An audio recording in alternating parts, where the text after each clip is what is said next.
O şu tarafınızı belli etmeseniz o yani barikadan ter tarafında yani vuruşun karşı tarafındaki adamlar deyip hata etmeli oluyor da.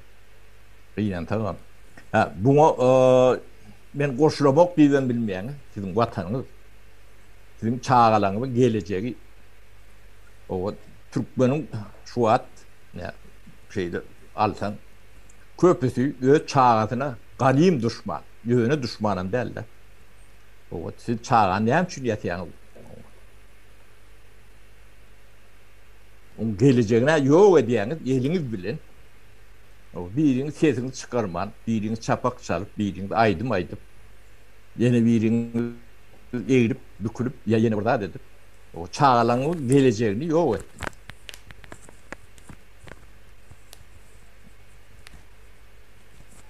Ne hibridin uruşun memeleri, stratejik hayatlar vardır. Bilim.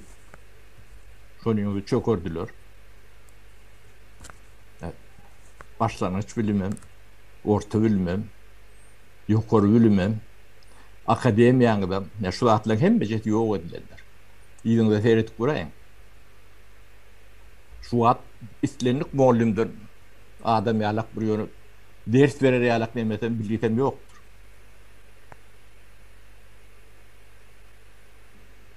Ne? Hibrit nurşum neticesi şu atlar hem